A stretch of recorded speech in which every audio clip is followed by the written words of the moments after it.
نحمده ونصلي على رسوله الكريم أما بعد فأعوذ بالله من الشيطان الرجيم بسم الله الرحمن الرحيم رب اشرح لي صدري ويسر لي أمري واحلل عقدة من لساني يفقهوا قولي آمین اللہم آمین۔ السلام علیکم ورحمۃ اللہ وبرکاتہ۔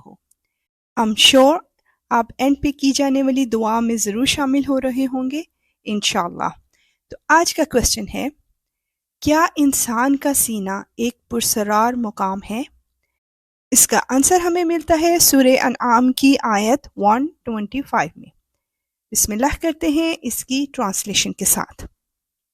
غرض جس شخص کو اللہ ہدایت تک پہنچانے کا ارادہ کر لے، اس کا سینہ اسلام کے لیے کھول دیتا ہے، اور جس کو اس کی ضد کی وجہ سے گمراہ کرنے کا ارادہ کر لے، اس کے سینے کو تنگ اور اتنا زیادہ تنگ کر دیتا ہے کہ اسے ایمان لانا ایسا مشکل معلوم ہوتا ہے جیسے اسے زبردستی آسمان پر چڑھنا پڑ رہا ہو۔ اسی طرح اللہ کفر کی گندگی ان لوگوں پر مسلط کر دیتا ہے جو ایمان نہیں لاتے۔ اللہ اکبر۔ اس آیت کا معنی یہ ہے کہ جس شخص کو اللہ سبحانہ وتعالی قیامت کے دن جنت کے راستے کی طرف ہدایت دینے کا ارادہ فرمائے گا، اس کا سینہ دنیا میں اسلام کے لیے کھول دے گا، سبحان اللہ، حتیٰ کہ وہ اسلام پر ثابت قدم رہے گا اور اسلام کو ترک نہیں کرے گا۔ یہ حالت ایمان لانے کے بعد ہوگی، جیسا کہ قرآن پاک کی ان مزید آیات میں بتایا گیا ہے۔ سورہ تغابن میں فرمایا گیا، اور جو شخص اللہ پر ایمان لائے گا اللہ اس کے دل کو ہدایت فرمائے گا۔ اسی طرح سورہ عنکبوت میں فرمایا گیا، اور جن لوگوں نے ہماری راہ میں جہاد کیا ہم ضرور انہیں اپنی راہیں دکھائیں گے۔ اس کی تائید ان احادیث سے بھی ہوتی ہے۔ حضرت معاویہ رضی اللہ عنہ بیان کرتے ہیں کہ میں نے نبی کریم صلی اللہ علیہ وآلہ وسلم کو یہ فرماتے ہوئے سنا ہے کہ جس شخص کے ساتھ اللہ خیر کا ارادہ فرماتا ہے اس کو دین کی سمجھ عطا فرماتا ہے۔ اسی طرح ابو جعفر سے روایت ہے کہ جب سورہ انعام کی آیت 125 نازل ہوئی تو صحابہ نے پوچھا، اس کا شرح صدر کیسے ہوگا؟ آپ صلی اللہ علیہ وآلہ وسلم نے فرمایا، جب اس کے دل میں نور نازل ہوگا تو اس کا سینہ کھل جائے گا۔ صحابہ نے پوچھا، کیا اس کو پہچاننے کی کوئی علامت ہے؟ آپ نے فرمایا، ہاں، اس کا دل آخرت کی طرف راغب ہوگا اور دنیا سے وہ پہلو بچائے گا، اور موت کے آنے سے پہلے وہ موت کے لیے تیار رہے گا۔ اللہ اکبر۔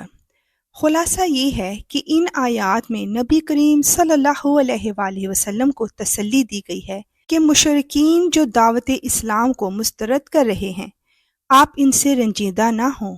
جو شخص اللہ کے ارادہ اور اس کی تقدیر میں ایمان لانے کا اہل ہوگا، اللہ اس کا سینہ اسلام کے لیے کھول دے گا، جیسا کہ ان آیات میں ہے۔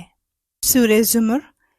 تو جس شخص کا سینہ اللہ نے اسلام کے لیے کھول دیا وہ اپنے رب کی طرف سے عظیم نور پر ہے، سبحان اللہ۔ اور پھر سورہ حجرات میں اللہ تعالیٰ فرماتا ہے، اور یہ بات اچھی طرح سمجھ لو کہ تمہارے درمیان اللہ کے رسول موجود ہیں، بہت سی باتیں ہیں جن میں وہ اگر تمہاری بات مان لیں تو خود تم مشکل میں پڑ جاؤ، لیکن اللہ نے تمہارے دل میں ایمان کی محبت ڈال دی ہے اور اسے تمہارے دلوں میں پرکشش بنا دیا ہے، اور تمہارے اندر کفر کی اور گناہوں اور نافرمانی کی نفرت بٹھا دی ہے۔ ایسے ہی لوگ ہیں جو ٹھیک ٹھیک راستے پر آ چکے ہیں، سبحان اللہ۔ بے شک یہ اللہ کی طرف سے فضل اور نعمت کا نتیجہ ہے، اور اللہ علم کا بھی مالک ہے اور حکمت کا بھی۔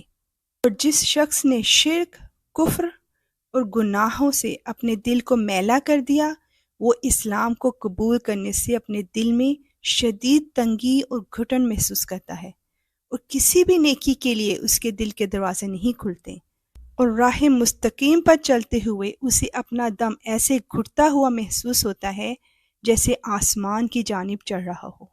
آئیے اب مل کر اللہ سبحانہ و تعالیٰ سے اپنے لیے خیر طلب کرتے ہیں۔ اے پروردگار، ہمارا سینہ کھول دے اور اسے خیر اور اپنے علم کے نور سے منور کر دے، اور تیری رضا اور محبت میں جو نیک عمل ہم کرنا چاہیں وہ کام ہمارے لیے آسان کر دے، اور ہماری زبان کی گرہ سلجھا دے، تاکہ جب ہم تیرا اور نبی پاک صلی اللہ علیہ وآلہ وسلم کا پیغام آگے لوگوں تک پہنچائیں تو وہ ہماری بات سمجھ سکیں۔